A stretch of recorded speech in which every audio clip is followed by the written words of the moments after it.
کشان نے اب تحمل سے جواب دیا، اور بھائی شیدے، تو بتا کس جرم میں اندر آیا ہے؟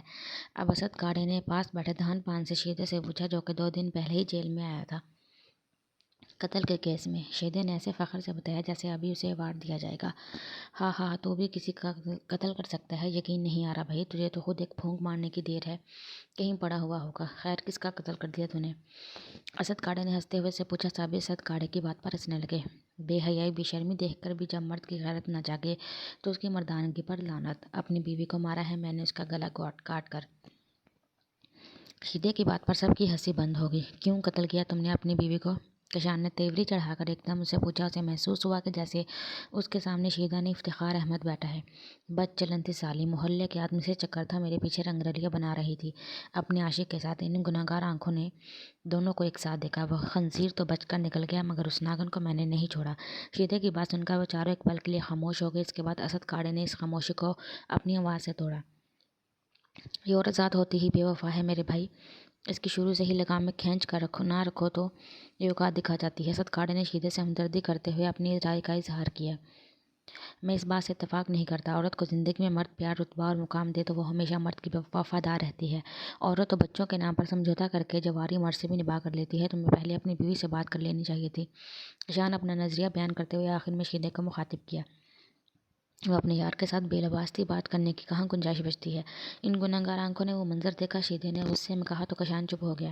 دیکھ کاشی، تو ہر جگہ اپنی امی کو رکھ کر نہیں سوچا کر۔ ہر جگہ حالات مختلف ہوتے ہیں۔ اور رہی بات عورت ذات کے بے وفا ہونے کی، بھئی میں تو اس اسد بھائی کی بات سے 100% متفق ہوں۔ جب تک اس کی لگامیں کھینچ کر نہ رکھو وہ کبھی بھی سیدھی نہیں ہوگی۔ بھلا ٹیڑھی پسلی سے بنی ہوئی ریشہ نرمی سے سیدھی ہوئی ہے، سختی تو برتنی پڑتی ہے۔ آذر جو اتنی دیر سے خاموش بیٹھا تھا، اس نے باتوں میں حصہ لیتے ہوئے ان تینوں کو دیکھ کر کہا۔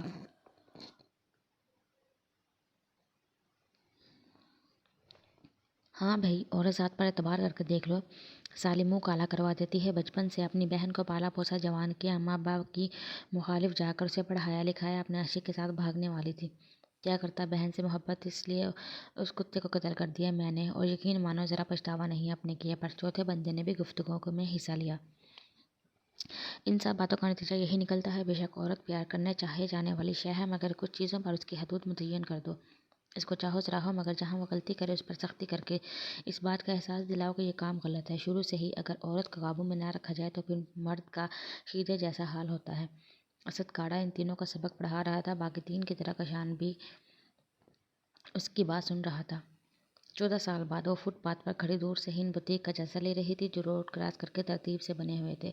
23 سال کی عمر میں اپنی عمر سے زیادہ ہوشیار تھی، مگر وہ یہ بخوبی نہیں تھی جس سے لوگ متوجہ ہوتے، کیونکہ ہر کوئی اس کی شکل دیکھ کر اسے معصوم سمجھتا، اور بچپن سے لے کر آج تک وہ اس شکل کا ہی فائدہ اٹھاتی آ رہی تھی۔ کوئی بھی مرد اگر ایک بار اس کو دیکھ لیتا پلٹ کر ضرور دیکھتا۔ وجہ اس کی خوبصورتی نہیں بلکہ چہرے پر چھائی معصومیت تھی، اور وہ اسی چیز کو خاطر میں لا کر معصوم لوگوں کو بیوقوف بنا دیتی۔ جس بوتیک میں سب سے زیادہ رش تھا، سیرت اسی میں چلے گی۔ رش سیل کی وجہ سے لگا ہوا تھا، اور خواتین وہاں ایسے گھسی ہوئی تھیں جیسے وہاں کپڑے مفت مل رہے ہوں۔ سیرت کو بھی کچھ نئے کپڑوں کی ضرورت تھی، اس لیے اس نے مفت کپڑے لینے کا پروگرام بنایا۔ پیسے تو وہ اپنے بہت سوچ سمجھ کر اور دیکھ بھال کر خرچ کرتی تھی، کیونکہ وہ پیسے اس نے بہت محنت سے کمائے نہیں چرائے ہوتے تھے۔ بوتیک میں انٹر ہوتے ہی چلر کی ٹھنڈک نے اس کے ذہن پر خوشگوار اثرات چھوڑے۔ اب دماغ کو ٹھنڈا رکھے اسے اپنے کام انجام دینا تھا۔ کاؤنٹر پر بیگ رکھوا کر ترتیب سے ہینگ ہوئے ڈریسز میں سے اس نے اپنے لیے 4 ڈریس منتخب کیا۔ ان کے پرائس ٹیگ پر اس کی نظر پڑی تو سیرت کے چہرے پر مسکراہٹ آئی۔ سیرت ڈریسز کو لے کر ڈریسنگ روم میں ٹرائی کرنے کی نیت سے گئی۔ ڈریسنگ روم کا دروازہ بند کر کے اس نے بائیں میں چھوٹا سا چاقو نکالا، جو ہیما وقت وہ اپنے ساتھ رکھتی تھی۔ چاقو کی مدد سے اس نے سارے ڈریسز کے پرائس ٹیگ آرام سے نکال لیے، کیونکہ پرائس ٹیگ میں ایک چپ موجود تھی۔ اگر وہ یہ سارے ڈریسز پرائس ٹیگ سمیت بوتیک سے لے کر بغیر پیمنٹ کیے باہر نکلتی تو الارم بج جاتا۔ سارے ٹیگ نکال کر اس نے ڈریسنگ روم میں ایک کونے میں رکھے سارے ڈریسز پہن کر عبایا پہنا، اور چہرے پر وزاریت لائے جیسے کچھ پسند نہ آیا ہو۔ اپنا بیگ لیے بوتیک سے باہر نکل گئی۔ ارے میری بٹیا آگے کچھ کھانے کے لیے لائی ہے اپنے ابا کے لیے؟ یہ کمرے کے فلیٹ تھا، جس میں اس چھوٹے سے کمرے میں پردہ ڈال کر آدھا حصہ سیرت نے اپنا بنایا ہوا تھا۔ ابا سانس لینے دو ذرا، حلیم لے کر آئی ہوں، زیادہ نکال کر ضائع مت کرنا، پیسے خرچ کیے ہیں اس پر۔ حلیم کی تھیلی ناصر کو پکڑاتے ہوئے اپنے پوشن میں آ گئی۔ ہاں ہاں، بڑی محنت سے کمائے تھے پیسے، جیسے مجھے پتہ نہیں، یہ بتا تیرے لیے نکالوں؟ ناصر وہیں سے ہانک لگا کر سیرت سے پوچھنے لگا۔ بھوک نہیں ہے فی الحال، یہ بتاؤ مالک مکان کو کرایہ دے دیا تم نے؟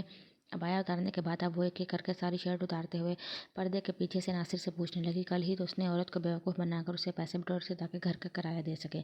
ہاں دے دیا اس نام مراد کو کرایہ، مگر وہ کہہ رہا تھا یہ پچھلے 2 مہینے کا کرایہ، اس مہینے کا کرایہ بھی باقی ہے، اسے میں نے فی الحال ٹال دیا۔ یہ بتا رزلٹ کب آ رہا ہے تیرا؟ کہیں چھوٹی موٹی نوکری ڈھونڈ لے، اب میری ہڈیوں میں اتنی سکت نہیں جو میں کماؤں۔ ناصر نے حلیم کھاتے ہوئے پردے کو دیکھتے ہوئے سیرت کو مخاطب کیا۔ سیرت نے اسی سال پرائیویٹ بی ایس کا ایگزام دیا تھا، توقع تو نہیں تھی کلیئر ہو جائے، مگر امید پر دنیا قائم ہے، اسی محاورے پر عمل کرتے ہوئے وہ لگے بندھے انداز میں پڑھائی کر لیتی تھی۔ ابا یہ تو لطیفہ ہو گیا، تم نے بھلا کب کما کر کھلایا مجھے یا اماں کو؟ یہ تمہاری ہڈیاں محنت کرتے نہیں چوری کرتے کرتے گھسی ہیں، شکر کرو کسی کے ہاتھ نہیں چڑھے، ورنہ ان ہڈیوں سے ہی محروم ہو جاتے۔ اور تم سے کہہ کون رہا ہے پریشان ہونے کو، ننھی سی سیرت کو پال کر تم نے بڑا کر دیا، اب تم سیرت کی ذمہ داری ہو۔ اپنا تمہارا پیٹ اب سیرت چاہے 2 نمبری کر کے بھرے یا ایمانداری سے کما کر، تم اس کی فکر نہ کرو۔ سیرت عام سے حلیے میں پردے کے پیچھے سے نکل کر ناصر کے سامنے بیٹھتی ہوئی بولی، کمانے کا اس لیے بول رہا ہوں، تجھے لڑکی ذات ہے، الٹے سیدھے کاموں میں الٹے سیدھے لوگوں سے پالا پڑتا ہے، اگے تو خود سمجھدار ہوگی، اب مجھے ضرورت نہیں تجھے سمجھانے کی۔ ناصر ایک باپ کی طرح فکر کرتا سیرت کو سمجھانے لگا، اب سیدھے سیدھے طریقے سے ٹیوشن پڑھانے گئی تھی نا ایک بچے کو، مگر اس کے باپ نے مجھے معصوم سمجھ کر الٹا سیدھا کرنے کی کوشش کی، جوتیوں سے تواضع کر کے نکلی تھی اس دن اس کے باپ کی، اور سیدھے سیدھے طریقے سے جاب کر کے دیکھی تو تھی وہاں پر بھی الٹے سیدھے لوگوں کو دیکھ کر چلتی بنی سیرت۔ یہ سیدھے سیدھے کا مجبور اور تنہا لڑکی کو راس نہیں آتے، اب تم نے سیدھے سیدھے سے حلیم پیٹ میں اتار لیا تو دعا بھی کھا لینا اپنی، میں ذرا آرام کر لوں، بائی گاڈ شاپنگ کر کے آئی ہوں، بہت گرمی ہے آج باہر۔ سیرت نے پلیٹ اٹھا کر چھوٹے سے کچن میں رکھتے ہوئے کہا، لڑکی ذات ہے تو جوان ہوگی، اس طرح ہیرا پھیری کر کے کام کرے گی تو کون بیاہے گا تجھے؟ ناصر کی طبیعت ٹھیک نہیں رہتی تھی، بات کرتے کرتے اور یا زیادہ چلتے چلتے اس کا سانس اکھڑنے لگتا، اس لیے اب اسے سیرت کی فکر ہونے لگی تھی۔ ہاں ہاں ابا، آج تم بات بات پر کامیڈی کر رہے ہو، مجھ جیسی لڑکی کو ویسے بھی کوئی نہیں بیاہے گا جس کے ماں باپ کا آگے پیچھے کا کچھ معلوم نہ ہو، ہیرا پھیری کروں یا نہ کروں اس سے تھوڑی کوئی فرق پڑتا ہے، مجھ جیسی لڑکیوں سے کون شادی کرتا ہے بھلا، اس لیے خود بھی ٹینشن فری ہو کے سو جاؤ، 5 بجے لائٹ جائے گی تو یہ موا پکھا بھی بند ہو جائے گا۔ سیرت ناصر کا جھریوں زدہ فکر مند چہرہ دیکھ کر بولتے ہوئے اپنے پلنگ پر لیٹ گئی، کاشی کل پھر جھگڑا کیا تم نے کسی قیدی سے؟ صبان کشان سے ملنے آیا تو اسے پوچھنے لگا، بتا دیا تمہیں اس سال حوالدار نے، یار کوئی شیرا نام کا نیا قیدی آیا تھا، بلا وجہ ہی اکسا رہا تھا کہ میں اسے لگاؤں، بس میٹر شارٹ ہوا تو جبڑا توڑ دیا، مگر سمجھو یہ خواہش اسی کی تھی۔ کشان کی بات سن کر صبان ملامت بھری نظروں سے اسے دیکھنے لگا، کیا لینگویج ہے یہ کاشی، سالے میٹر شارٹ مار دھاڑ کیا ہے یہ سب؟ ہاں حلیہ دیکھو اپنا، یہ پونی جنگلیوں کی طرح اگی ہوئی شیف، کہیں سے بھی نہیں لگ رہا کہ تم پڑھے لکھے ہو، ڈگری ہے تمہارے پاس۔ صبان اس کے گریبان کے بٹن بند کرتا ہوا بولا، ایس پی سبحان احمد، تم ایک جیل کے قیدی سے کیا توقع کر رہے ہو کہ میں آپ جناب کرتا ہوا سر جھکا کر ہر آنے جانے والوں کو داو پیش کروں؟ یہ جیل ہے اور میرے ارد گرد ایسے ہی لوگ بستے ہیں۔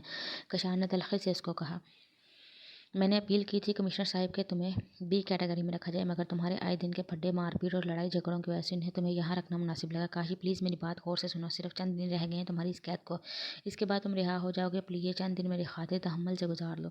صبان منت بھرے لہجے میں کشان کو سمجھانے لگا، 14 سال جیل میں گزارنے کے بعد اب باہر کی دنیا کی کوئی چاہ نہیں رہی مجھے، یہی 4 دیواری گھر سا لگتی ہے مجھے اب تو۔ کشان نے اس دن کو یاد کرتے ہوئے سوچا جب اس نے پہلی رات جیل میں گزاری تھی، کتنا ڈرا ہوا تھا اور کتنا رویا تھا، فائز اور صوبی اس کو کتنا یاد آئے تھے۔ دوبارہ شروع کر دی تم نے اپنی فضول باتیں، میں پاگل نظر آ رہا ہوں تمہیں جو باہر تمہارا نکلنے کا انتظار کر رہا ہوں؟ تمہیں معلوم ہے مجھے اس دن کا کتنا انتظار ہے کہ جب تم اس قید خانے سے آزادی حاصل کر کے باہر نکلو گے۔ صبان اسے مزید باتیں سناتا مگر اس کا موبائل بج اٹھا۔ ہاں رنم بولو، صبان نے کال ریسیو کرتے ہوئے کہا کہ کاشی میدان میں موجود دوسرے قیدیوں کو دیکھنے لگا، مگر اسے صبان کو دیکھ کر خوشی ہوتی تھی، کم از کم اس کا بھائی ایک فیملی کے ساتھ فیملی والے ماحول میں اچھی زندگی گزار رہا تھا۔ بہروز سے بھی اس کی 3-4 دفعہ ملاقات ہوئی تھی، جبکہ یسریٰ رنم کا نام اکثر صبان کے منہ سے سنتا، جسے لیتے ہوئے صبان کے لہجے میں عزت، پیار اور اپنیت ہوتی۔ پریشان مت ہو، مشکل سے 15 منٹ میں پہنچتا ہوں تمہارے پاس۔ صبان کال کاٹ کر جانے کے لیے تیار ہو گیا۔ کیا ہوا ہے؟ سب خیریت ہے؟ صبان کے چہرے پر فکر مندی دیکھ کر کشان نے اسے پوچھا۔ ہاں یار، یونیورسٹی میں کچھ جھگڑا وغیرہ ہو گیا ہے، رنم گھبرا رہی ہے، میں چلتا ہوں، اپنا خیال رکھنا۔ صبان کاشی سے گلے ملتا ہوا وہاں سے چلا گیا۔ اوہو، ہمارے گھر تو بڑے بڑے لوگ تشریف لائے ہیں۔ صبان کے ساتھ رنم یونیورسٹی سے گھر میں داخل ہوئی تو سامنے صوفے پر یسریٰ کے ساتھ بیٹھے عاشر کو دیکھ کر کہنے لگی۔ رنم کو دیکھ کر عاشر کے چہرے پر مسکراہٹ آ گئی۔ کیسے ہو رنم؟ اور صبان تم کیسے ہو؟ عاشر رنم کی خیریت پوچھ کر صبان کی طرح بڑھا۔ میں ٹھیک ہوں، تم بتاؤ، بڑے دنوں بعد چکر لگایا، اور آنی کیسی ہیں؟ صبان نے گلے مل کر فرح کے بارے میں پوچھا۔ امی بھی ٹھیک ہے، تم سب کو سلام بول رہی تھی، تم لوگ تو چکر ہی نہیں لگاتے، ابھی میں خالہ سے یہی شکوہ کر رہا تھا، عاشر نے یسریٰ کو دیکھ کر کہا تو وہ مسکرا دی۔ बस यार, जब से ड्यूटी ज्वाइन की है वो टफ रूटीन हो गई है और अनम को भी यूनिवर्सिटी स्टार्ट हो गई है। मामा से मैंने कहा था कि आने के पास थोड़े दिन के लिए चले जाएं, मगर सच तो ये है कि मम्मा के बगैर हमारा भी गुजारा ज़रा मुश्किल है। सुबह ने यूसरा के बराबर में बैठते हुए मजबूरी बताई। आप सब लोग बैठे, मैं फ्रेश होकर आती हूँ। और अनम सबको बातें करते छोड़कर अपने रूम में आ गई। तुम दोनों बैठो, मैं खाना लगवाती हूँ, तब तक रैनम भी आ जाएगी, यूसरा ने उठते हुए कहा। मामा दोपहर का खाना खाया तो लेट हो जाऊंगा, मैं रैनम को छोड़ने आया था, आशीष से बात करके थोड़ी देर में निकलूंगा। सुबह ने घड़ी में टाइम देखते हुए कहा। इस टाइम वो घर पर कम ही होता था। चुप करके बैठो, खुद तो सेहत का ख्याल नहीं, तुम्हें अपनी दिन ब दिन कमज़ोर होते जा रहे हो। यूसरा के झिड़कने पर सुबान के साथ साथ आशिर भी हंसने लगा। वो अच्छा खासा वर्जिशी जिस्म का मालिक यूसरा को हर वक्त कमज़ोर लगता था। अब कुछ भी हो जाता यूसरा सुबान को खाना खाए बगैर नहीं जाने देती, इसलिए वो रिलैक्स होकर बैठ गया। और सुनाओ, तुम्हारी जॉब का क्या बना? सुबान ने आशिर से पूछा। इसी के बारे में बताने आया हूँ, बल्कि मुंह मीठा कराने आया हूँ। जिस कंपनी में जॉब के लिए अप्लाई किया था, कल वहीं से कॉल आई थी। आशी ने खुश होकर सुबान को बताया। ज़बरदस्त यार, ये तो वाकई खुशी की बात है, बहुत बहुत मुबारक हो। सुबान ने खुश होकर मुबारकबाद दी। खाली खुली मिठाई से काम नहीं चलने वाला, अब आपको मुझे और भैया को ट्रीट देनी होगी। रनम वापस आकर सिंगल सोफे पर बैठती हुई बोली। चलो फिर आज रात का डिनर मेरी तरफ से क्या याद करोगे तुम दोनों? आशी ने दरिया दिली से इन दोनों को देखकर कहा। आशी, सुबान खाना खा लग गया है, रनम जल्दी आओ तुम भी। यूसरा की बात पर वो तीनों उठकर टेबल पर पहुंचे। आशिर यूसरा की बहन फरा का बेटा था। यूसरा की बहन फरा हैदराबाद में रहाइश पजीर थी, इसलिए काफ़ी दिन हो जाते मिले हुए। ज़्यादातर तो फ़ोन पर दोनों की बातचीत होती, जबकि आशिर चंद साल पहले पढ़ाई के सिलसिले में यूसरा के पास आकर रुका था। इसकी और सुबान की तभी से काफ़ी अच्छी दोस्ती हो गई थी। वो सुबान से 3 साल छोटा था, मगर दोनों के अच्छी नेचर के बायस दोस्ती में उम्र का फ़र्क आड़े नहीं आया। आशिर की पर्सनैलिटी दरमियाने कद और सांवली रंगत के बायस सुबान के मुकाबले में दब जाती, मगर इस कमी को आशिर का इखलाक और बुलंद किरदार पूरा कर देता। क्या मैं अंदर आ जाऊं? डिनर के बाद सुबान बहरोज से अपना केस डिस्कस कर रहा था, तब रनम ने दरवाजे से झांक कर इजाज़त मांगी। बहरोज 2 माह पहले ही रिटायर हुआ था। फारिग बैठना उसके नेचर में शामिल नहीं था, इसलिए उसने अपने दोस्त के साथ पार्टनरशिप की बुनियाद पर कार का शोरूम खोला था। आ जाओ मेरा बेटा, बहरोज ने इजाज़त देते हुए कहा तो रन्ना मुस्कुराकर अंदर ही। पापा, वो मेरी फ्रेंड है ना शानजा, जो हैदराबाद से यहाँ पढ़ने आई थी, वही जो हॉस्टल में रहती है। उसके भाई की शादी है, बाकी सारी फ्रेंड्स भी जा रही हैं। मैं भी हैदराबाद चली जाऊँ? भैया ने तो कहा है, बाबा आराम से परमिशन दे देंगे। रनम के आखिरी जुमले पर सुबान ने उसे घूर कर देखा, क्योंकि उसने ऐसा कुछ भी नहीं कहा था, बल्कि उसे तो मालूम भी नहीं था कि किस शादी की बात है। रनम, सुबान का नाम लेकर परमिशन लेने की जरूरत नहीं है, मैं जानता हूँ उसने ऐसा कुछ भी नहीं कहा होगा, और अकेले हैदराबाद इतनी दूर जाने की इजाज़त मैं तुम्हें बिल्कुल नहीं दूंगा। बहरोज के साफ इनकार करने पर अब वो इल्तिजाई नज़रों से सुबान को देखने लगी। आंखों ही आंखों में मिन्नत करने पर सुबान ने लंबा सांस खींचकर बहरोज को मुखातिब किया। पापा ठीक है, रनम की सारी दोस्तें जा रही हैं, इजाज़त दे दें, इसको सिर्फ 2 दिन की बात है। सुबान ने सोचा एक फंक्शन तो उसे अटेंड करना नहीं होगा, इसलिए वो 2 दिन अपनी तरफ से कह दिया। भैया 2 नहीं 4 दिन। बहरोज के कुछ बोलने से पहले रनम झट से बोली, जिस पर सुबान ने बाकायदा उसको घूर कर देखा। वो दोबारा मासूम शक्ल बनाकर सुबान को देखने लगी। देख लो तुम खुद ही, तुम्हारी बहन 4 दिन घर से बाहर रहने की फरमाइश कर रही है। बहरोज सुबान को देखकर कहने लगा। आप फिक्र न करें, इसे हैदराबाद में छोड़ आऊँगा, और वापसी पर भी ये मुझे टाइम बता देगी तो मैं ही से लेने पहुँच जाऊँगा। सुबान ने बहरोज को इत्मीनान दिलाया तो रनम भी खुश होगी। बहरोज के बाद अब सुबान की भी जॉब ऐसी थी कि वो लोग रनम को कहीं अकेले बाहर आने जाने नहीं देते थे। ठीक है, मगर मैं यूसरा को राज़ी नहीं करूँगा, बहरोज ने सुबान को देखते हुए कहा। मम्मा की टेंशन नहीं है, उन्हें भी भैया राज़ी करेंगे, जैसे आपको किया है। रनम ने बहरोज के गले में लाड से बाजू डालते हुए कहा। तो सुबान और बहरोज दोनों ही उसकी बात पर मुस्कुरा दिए। तो आखिर आपने इजाज़त दे ही दी रनम को। बहरोज सोने के लिए बेड पर लेटा तो बराबर में बैठी युसरा ने उसको देख कर कहा।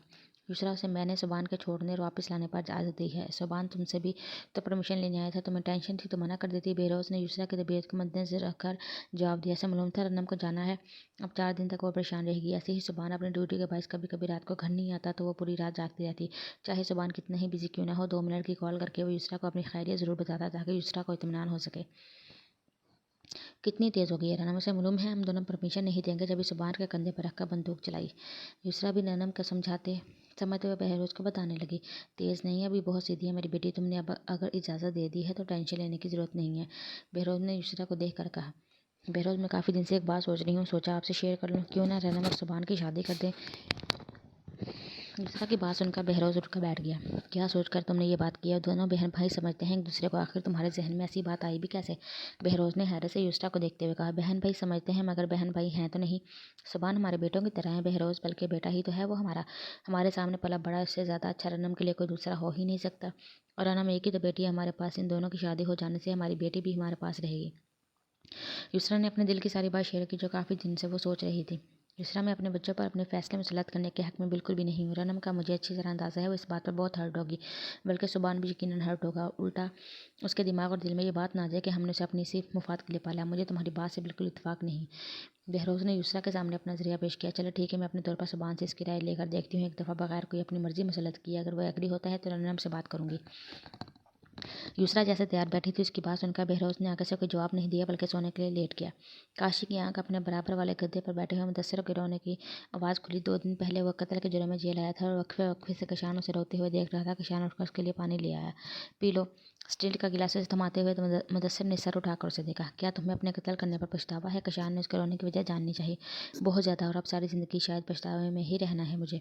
मुदस्सिर ने दीवार से सर टेक कर कहा। किसको कत्ल किया है तुमने? कशान को उसके लिए हमदर्दी के साथ जैसे सो रहा था कि बहुत कम लोगों को उसने यहाँ पर आके पशेमान देखा था।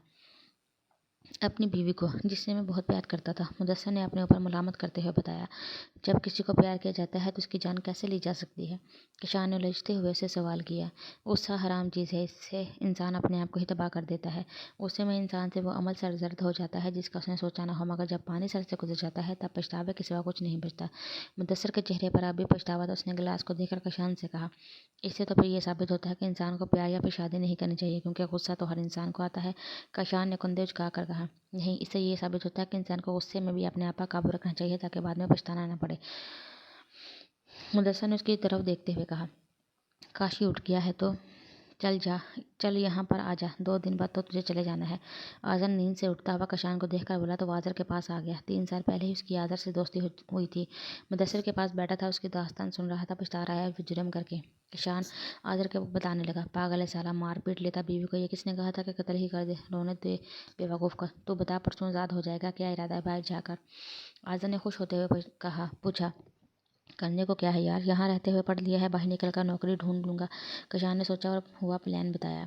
और फिर अच्छी सी लड़की ढूंढ कर शादी और फिर बच्चे। आज़र ने उसका जुमला मुकम्मल किया। इस पर वो दोनों ही हंसे। मुजरिम को कौन अपनी बेटी देना पसंद करता है? मैंने ऐसा कुछ नहीं सोचा। कशान ने नफ़ी में सर हिलाते हुए कहा। क्यों नहीं पसंद कर सकता भाई? तो पढ़ा लिखा है माशाल्लाह, कद काट का, शक्ल सूरत का अच्छा है। जब नौकरी करेगा, शरीफ लोगों की तरह ज़िंदगी गुजारेगा तो कोई भी आसानी से तुझे अपनी बेटी से दे देगा। बल्कि ये बताओ, अगर तुझे बाहर निकल कर कोई लड़की पसंद आ गई तो? आज़र ने आंखों में शरारत लिए से पूछा। ख़ार है मुझे इसमें खुलूक से बचपन से ही। शादी की अलग बात है, मगर खुद से पसंद आ जाना नामुमकिन। वैसे भी जैसी लड़की इस दिल को भाई की वो आजकल के दौर में नहीं पाई जाती। छोड़ो इन बातों को, नाश्ता लेने चलते हैं, वरना लाइन लंबी हो जाएगी। कशान बात ख़त्म करते हुए उठा तो आज़र भी उठ गया। अकेले बाहर निकलने की ज़रूरत नहीं है, वहाँ पर अपनी फ्रेंड के साथ ही रहना और ज़्यादा किसी अजनबी से बात मत करना। सुबान कार ड्राइव करने के साथ साथ बराबर में बैठी रहना को मुस्तकिल नसीहतें करता जा रहा था। उफ भैया, आप ही मामा बाबा की तरह सबक पढ़ाए जा रहे हैं। ये सब बातें मामा बाबा मुझे सुबह पहले ही बोल चुके हैं। रनम ने मासूमी नाराज़गी से सुबान को देखते हुए कहा। रनम, मामा बिल्कुल भी एग्री नहीं तुम्हें इतने दिनों के लिए इतनी दूर भेजने के लिए। मुझे अंदाज़ा है मेरे बोलने पर उन्होंने तुम्हें इजाज़त दी है, इसलिए अब तुम मुझे अपने 24 घंटे की अपडेट देती रहना। सुबान ने एक नज़र संजीदगी से इसको देखकर कहा, फिर कार ड्राइव करने लगा। मालूम नहीं बचपन से ही मुझ पर इतनी पाबंदियाँ क्यों लगाई जाती हैं। यहाँ नहीं जाओ, वहाँ नहीं जाओ, यहाँ ड्राइवर के साथ जाओ, इससे बात नहीं करो, इस तरह बात नहीं करो। मम्मा भी कितनी सख्ती बरतने लगी हैं मुझ पर। जन्म ने अफसोस करते हुए सुबान से कहा। इन सब के पीछे क्या वजूहत हैं? क्या तुम्हें इल्म नहीं इसका? ये सब सख्ती के तौर पर नहीं, एहतियात के तौर पर किया जाता है। मम्मा अपनी एक बेटी खो चुकी हैं, इसलिए सब तुम्हारे लिए एहतियात बरते हैं। कितनी मुश्किलों से तो वो नॉर्मल लाइफ की तरफ आई हैं। सुबान सिंह के घर की कोई भी बात ढकी छुपी नहीं थी। वह अभी भी रनम को बहुत प्यार से समझा रहा था, ताकि वह किसी से बदसन ना हो। कितना अच्छा होता ना भाई कि आप भी हमारे साथ होती। मैं यही सोचती हूँ, अल्लाह ने मुझे माँ बाप के साथ भाई के रिश्ते से नवाजा, लेकिन बहन के होते हुए भी वो पास नहीं। रनम हसरत से बोल रही थी। अपने दोस्तों की बहनों को देखकर उसका दिल चाहता कि काश उसकी भी बहन होती, उसके पास मौजूद होती। बस दुआ ये करो अनम जहाँ भी कहीं वो साथ खैरियत की हो, और मामा के सामने ऐसी बातें करने की जरूरत नहीं, वरना उनकी तबीयत ख़राब हो जाएगी।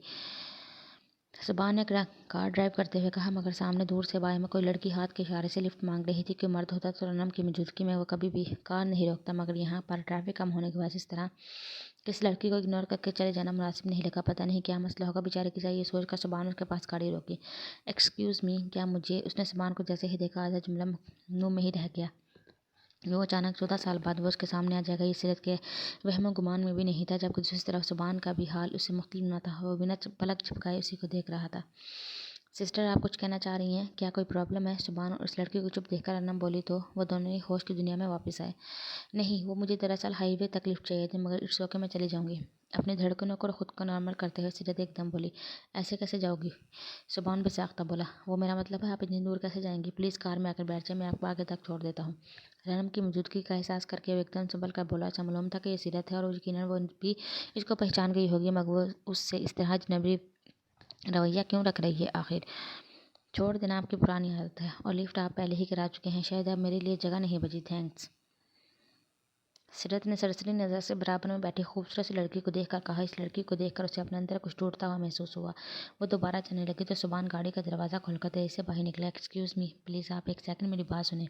सुभान के लहजे में बेकरारी महसूस करके सीरत के कदम लगे। वो मुड़कर चलती हुई उसके पास आई तो सुभान दोबारा उसको गौर से देखने लगा। वो उसको कैसे भूल सकता था? ये चेहरा तो वो लाखों में भी पहचान सकता था।